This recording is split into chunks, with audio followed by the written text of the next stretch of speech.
Hello members, देखो हम लोग इस वीडियो में बात करने वाले हैं पे रिलायंस पावर के अंदर। रिलायंस पावर के अंदर यहाँ पे क्या चेंजेस आता हुआ दिखाई दिया कि कंपनी प्योरली टर्न अराउंड होती हुई दिखाई दी। क्या ये प्योरली मैनिपुलेशन है या फिर कंपनी में कुछ बड़े चेंजेस होते हुए दिखाई दिए? अगर मैं आपको वन शॉट में आंसर करने दूं तो यहाँ पे डेफिनेटली यस, कंपनी में बहुत बहुत बड़े चेंजेस होते हुए दिखाई दिए जिसकी वजह से कंपनी टर्न अराउंड होती हुई दिखाई दी है। लेकिन देखो, फ्यूचर ग्रोथ समझने पहले आपको वीडियो पूरा देखना होगा। कंपनी के प्रीवियस हिस्ट्री, कंपनी का प्रेजेंस एंड कंपनी का फ्यूचर क्या हो सकता है, हम लोग वीडियो में डिटेल में डिस्कस करने वाले। तो वीडियो अंत तक देखिएगा, आपकी जो भी क्वेरीज से कंपनी रिलेटेड वो आपको आंसर मिलती हुई जरूर दिखाई दे सकती है। ठीक है, चलिए स्टार्ट करते हैं।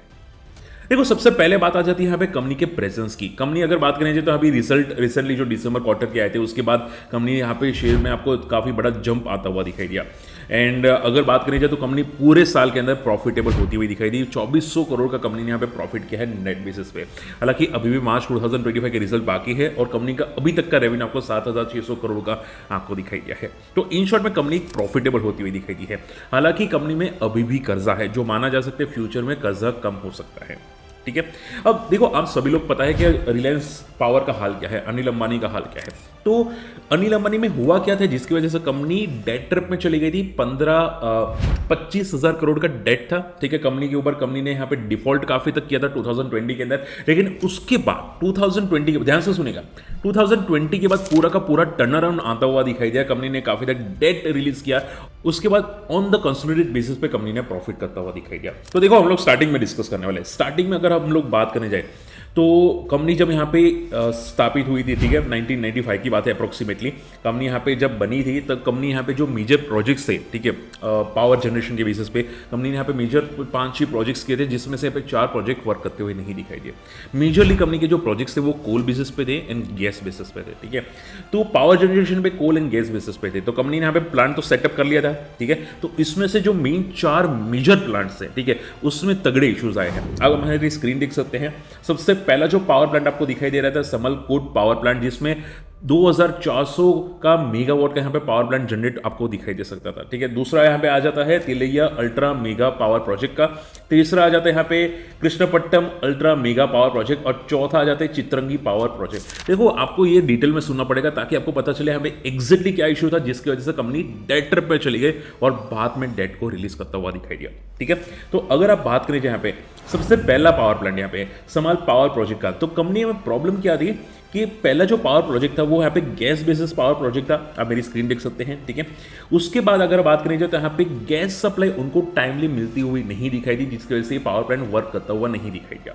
हालांकि ये जितने भी पावर प्लांट्स आपको दिखाई दे रहे हैं वो सभी यहाँ पे कंपनी ने डेट को यूज करके यहाँ पे पावर प्लांट सेटअप किया था, यानी कि एक टाइम पे कर्जा तो बढ़ रहा था। ठीक है, अगर पावर जनरेशन नहीं करती है कंपनी तो कंपनी बहुत बड़ा डेट ट्रिप में आ जा सकती है। ये बात है अराउंड 2008 के बाद। ठीक है, तो उसी की वजह से कंपनी डेट ट्रिप में आती हुई दिखाई दी, क्योंकि कंपनी की जो पावर प्लांट्स है वो पावर जनरेट करते हुए नहीं दिखाई दी, क्योंकि जहां से गैस आना चाहिए थी वहां से गैस नहीं है, जहां से कोल आना चाहिए था वहां से कोल आता हुआ आपको नहीं दिखाई दिया। तो सेम चीज आपको दिखाई दे रही है। सेकंड आपको पावर प्रोजेक्ट आपको दिखाई दे रहा है वो है अल्ट्रा मेगा पावर प्रोजेक्ट का।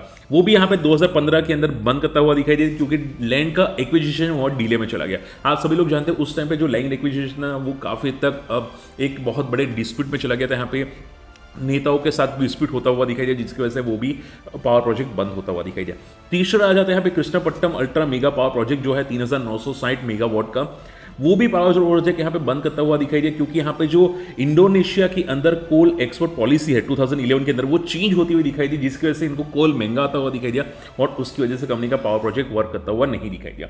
चौथा पावर प्रोजेक्ट आता है चित्रंगी पावर प्रोजेक्ट, जो है 3960 मेगावाट का। सेम कैंसिल वो भी आपको होता हुआ दिखाई दिया, क्योंकि यहाँ पे जो छोटे मोटे इश्यूज थे वहां पे आपको आते हुए दिखाई दिए, जिसकी वजह से वो पावर प्रोजेक्ट भी आपको बंद होता हुआ दिखाई दिया।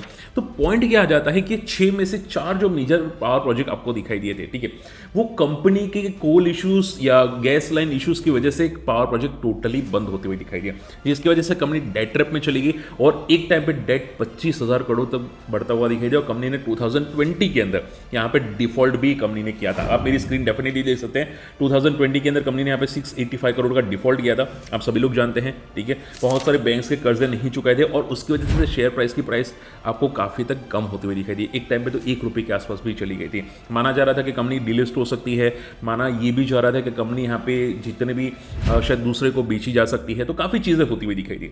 लेकिन उसके बाद उसके बाद ये बहुत बहुत बड़ा टर्न अराउंड होता हुआ दिखाई दिया उसके बाद 2020 के बाद। अब कंपनी को अगर सर्वाइव करना है तो उनका बेटा आया था अनिल अंबानी का, जिनको अगर नहीं पता गूगल सर्च कर सकते हैं, ठीक है। तो उनका बेटा आता हुआ दिखाई दिया और उन्होंने यहाँ पे थोड़ा सा फोकस किया कि कंपनी को कैसे सर्वाइव किया जाए। तो पूरा जो अनिल अंबानी का एम्पायर था उसको सर्वाइव करने के लिए यहाँ पे रिलायंस पावर को यूज किया गया। अब वो कैसे किया गया, ध्यान से समझिए। सबसे पहला, कंपनी को अगर सर्वाइव करना है तो अपना डेट को रिड्यूस करना का, जो है 25,000 करोड़, आप मेरी स्क्रीन देख सकते हैं, ठीक है। 2018 में 25,000 करोड़ था, जो अभी 2025 में 10,000 करोड़ आता हुआ दिखाई दिया। वो डेट कैसे रिड्यूस किया। उसके अलावा कंपनी के जो पावर प्रोजेक्ट्स नहीं वर्क कर रहे थे, चल ही नहीं रहे थे, based on the coal and based on the gas, वो नहीं चल रहे थे, उसको स्टार्ट करना था और उसको अपने पैरों पे खड़ा करना था, क्योंकि 25,000 करोड़ जेब में तो होते नहीं है, कहीं से ना कहीं से लाना है, ठीक है। तो वो कंपनी चलाने पे ही आपको फोकस करना होगा। अगर कंपनी चलेगी तो पैसा जनरेट होगा, रेवेन्यू जनरेट होगा और यहाँ पे पैसा आएगा और डेट को रिड्यूस हो सकता है, ठीक है। तो प्रोजेक्ट चलाए कैसे, गोल्ड में इश्यूज है, गैस में इश्यूज है, तो कंपनी ने स्टार्टिंग में क्या फोकस किया, कंपनी ने स्टार्टिंग में अपने मेन 4 पावर प्लांट पर फोकस किया, ठीक है, जिसमें से हमें 3 कोल बेसिस पे थे। आप मेरी स्क्रीन देख सकते हैं, सासन का जो यहाँ पे पावर प्लांट आपको दिखाई दे रहा है वो है 3,960 मेगावाट का, वो यहाँ पे कंपनी ने स्टार्ट करता हुआ दिखाई दे। दूसरा पावर प्लांट है रोजा पावर प्लांट, जिसको कंपनी ने स्टार्ट किया, वो है 1200 मेगावाट का। तीसरा यहाँ पे बुट्टोरी पावर प्लांट, जो यहाँ पे कंपनी ने स्टार्ट करता हुआ दिखाई दिया। तो ये 3 मेजर पावर प्लांट्स थे जो कंपनी ने स्टार्ट किए, अपनी पैरों पे खड़े किए। ज्यादातर बोलते हैं लोड कैपेसिटी, ठीक है। कंपनी अगर कोई भी पावर प्लांट होता है तो उसकी कैपेसिटी होती है कि भाई वो मैक्सिमम 80% या 90% लोड फैक्टर पे चल सकता है, ठीक है। तो कंपनी ने यहाँ पे ट्राई किया कि मैक्सिमम अपने लोड फैक्टर पे चल सके, ठीक है। तो कोल इश्यू शॉर्ट आउट किया, गैस इश्यू शॉर्ट आउट किया और पावर प्लांट को स्टार्ट किया ताकि यहाँ पे एक रेवेन्यू जनरेट हो सके, ठीक है। तो हम लोग सीक्वेंस में जाते हैं। 2018 में पावर प्लांट जैसे स्टार्ट हुआ तो उस टाइम पे 25,000 करोड़ का डेट था। पावर प्लांट को यहाँ पे अपने फाइनल फेज पे लेके गए, ठीक है, एकदम फास्ट रन पे यहाँ पे कंपनी ने पावर प्लांट अपना स्टार्ट किया, ठीक है। और उस टाइम पे डेट को रिड्यूस करने की कोशिश की। 2019 में कंपनी ने यहाँ पे 1,000 करोड़ का डेट रिड्यूस किया, ठीक है। अगर आप देखोगे कंपनी ने डेट रीपेमेंट कैसे किया, तो कृष्णापट्टनम का जो पावर प्लांट है, ठीक है, 3,960 मेगावाट का, ठीक है, वो डिले चल रहा था। तो इसकी वजह से कंपनी ने वो पावर प्लांट पूरा बेच दिया, 1,000 करोड़ यहाँ पे यूज किए और वो यहाँ पे डेट को रिड्यूस कर दिया। उसके अलावा भी यहाँ पे कंपनी का एक छोटा पावर प्लांट था, विंड प्रोजेक्ट था महाराष्ट्र के अंदर 45 मेगावाट का, वो भी कंपनी ने यहाँ पे बेच दिया, जिसकी वजह से पैसे आए और कंपनी ने यहाँ पे कर्ज को चुकाया। तो कंपनी ने शॉर्ट एंड सिंपल में क्या किया, 2018 से लेकर 2025 के अंदर जो यहाँ पे एसेट मोनिटाइज नहीं थी, यानी कि जो एसेट इनकी होती है, लैंड्स होती है, प्रॉपर्टीज होती है या पावर प्लांट्स होता है, जो रन नहीं कर रहे थे, ठीक है, उसको यहाँ पे बेच के पैसे लेके डेट को रिड्यूस किया गया। दूसरा, कंपनी के जो पावर प्लांट स्टार्ट किए गए 2019 या 20 के बाद, ठीक है, उसमें से जो रेवेन्यू आया, उसमें से जो प्रॉफिट है, वो डेट को देने पे और डेट को रिड्यूस करने पे फोकस किया गया, ठीक है। तो स्टार्टिंग के 2020 से लेकर 24 तक तो यही किया गया। आप मेरी स्क्रीन डेफिनेटली फोकस कर सकते हैं। स्टार्टिंग में 2018 में 25,000 करोड़ का डेट था, फिर 24,000 करोड़ का डेट होता हुआ दिखाई दिया। उसके बाद 2020 के अंदर 22,500 करोड़ का डेट होता हुआ दिखाई दिया, जिसमें कंपनी ने 1,500 करोड़ डेट को पेमेंट किया। कहां से पेमेंट किया, तो कि सासन का जो पावर प्लांट है, रोजा का जो पावर प्लांट है, वहां से 1,500 करोड़ आए, ठीक है, प्रॉफिट के बेसिस पे, और वहां पे डेट को रिड्यूस किया गया। इसके अलावा 1200 मेगावाट का हाइड्रो इलेक्ट्रिक प्रोजेक्ट था, जिसको सेल करके डेट को रिड्यूस किया गया। उसके बाद 2021 में 20,500 करोड़ का डेट बच गया, जो यहाँ पे 2,000 करोड़ का डेट वहां पे भी आपको रिड्यूस करता हुआ दिखाई दिया। तो शॉर्ट एंड सिंपल में हर साल आप ये समझो 2020 से लेके 2024 में या 2018 से लेके 2024 में कंपनी ने हर साल कम से कम 1,500 से 3,000 करोड़ का डेट को रिड्यूस किया गया, चाहे वो छोटा पावर प्लांट को बेचा गया हो, चाहे कंपनी ने रेवेन्यू जनरेट किया हो, वहां पे जो प्रॉफिट जनरेट किया हो, वहां से थोड़ा बहुत आपको डेट को रिड्यूस करके यहाँ पे कर्जा चुकाया गया है, ठीक है। तो ऐसा ही चलता रहा, ठीक है। 2030 आते आते 15,000 करोड़ का डेट हो चुका था और उस टाइम पे कंपनी ने ज्यादातर अपना जो बैंक्स का डेट होता है, बैंक से जो लोन ली होती है, वो भी यहाँ पे डेट कंपनी ने चुका दिया था, ठीक है। तो स्टैंड अलोन बेसिस पे कंपनी यहाँ पे डेट चुका दी थी और डेट फ्री हो चुकी थी स्टैंड अलोन बेसिस पे, ठीक है। उसके अलावा भी छोटे मोटे जो एसेट्स थे उसको यहाँ पे मोनेटाइज किया, 2,000 करोड़ बेचे और वहां पे ये सेट होता हुआ दिखाई गया, ठीक है। अब आता है यहाँ पे 2024। अब ध्यान से सुनिएगा, अब 2024 आता है, कंपनी ने ऑलमोस्ट अपने सारे बैंक्स को डेट को रिड्यूस कर दिया गया था, ठीक है। अब उस टाइम पे डेट बचा था 11,000 करोड़ का, ठीक है, वहां पे आते आते डेट 11,000 करोड़ तक बच चुका था, ठीक है। तो कंपनी ने क्या किया, अब डेट कम हो चुका था, कंपनी ने पावर प्लांट्स यहाँ पे काफ़ी स्टार्टअप करी थे। अब कंपनी को पता था कि देखो फ्यूचर में अगर गैस सप्लाई में कोई इश्यूज आया, फ्यूचर में कोल सप्लाई में इश्यूज आए तो वहाँ पे प्रॉब्लम क्रिएट हो सकती है। तो कंपनी ने अभी रिन्यूएबल में जाने की कोशिश की और एक छोटी कंपनी एक्वायर की, रिन्यूएबल के अंदर छोटी कंपनी एक्वायर की। आप यहाँ पे फोकस कर सकती मेरी स्क्रीन को। Reliance any energies private limited करके कंपनी ने यहाँ पे एक्विजिशन किया, जिसमें सोलर विंड बेसिस पे पावर प्रोजेक्ट स्टार्ट किया गया, ठीक है। जो यहाँ पे 930 मेगावाट का सोलर पावर प्रोजेक्ट आपको स्टार्ट होता हुआ आपको दिखाई दिया, ठीक है। तो एक छोटा प्रोजेक्ट साइन करता हुआ दिखाई दिया और यहाँ पे एक एमओयू साइन करते हुए कंपनी दिखाई दी, ठीक है। तो हुआ क्या था, तो इन लोग ने यहाँ पे स्टार्टिंग में गैस और कोल बेसिस पे थे, उसके बाद फ्यूचर में रिन्यूएबल में जाते हुए दिखाई दिया। और एक टाइम ये भी आया था कि कंपनी ने काफी बड़ा एक्विजिशन किया था, काफी बड़ा सोलर पावर प्रोजेक्ट भी सेट करता हुआ दिखाई दिया था 2024 के अंदर, ठीक है। तो ये बहुत बड़ा टर्न अराउंड आता हुआ दिखाई दिया 2024 तक। अब 2025 आ चुका है, उस टाइम पे कंपनी का डेट यहाँ पे घट के 10,000 करोड़ हो चुका है। कंपनी ने यहाँ पे नए फ्यूचर प्रोजेक्ट्स भी आपको आते हुए दिखाई दिया, ठीक है। ऑलरेडी यहाँ पे आप मेरे स्क्रीन देख सकते हैं, कंपनी का अभी रेवेन्यू आ रहा है 80-85% कोल बेसिस पे, रिन्यूएबल बेसिस पे 10 से 15% का रेवेन्यू आता है, गैस बेसिस पे 5% और छोटी मोटी सब्सिडरी जहां पे बांग्लादेश से रेवेन्यू आता है वो है 5% का, ठीक है। तो अभी तक का कंपनी का रेवेन्यू है 7,000 करोड़ का, जो माना जा सकता है कि अभी नया जो रिन्यूएबल का प्लांट है वो 2,000 मेगावाट यहाँ पे और स्टार्ट कर सकती है, ठीक है। और वो इन प्रोसेस में है और उसमें 2,300 करोड़ का रेवेन्यू जनरेट हो सकता है, जो फाइनल रेवेन्यू करीब करीब 2027 तक 9,600 करोड़ आपको दिखाई दे सकता है, ठीक है। तो ये है कंपनी का purely presence and future plans, ठीक है। अब पॉइंट ये आता है, क्या तो फिर कंपनी सर्वाइव कर सकती है?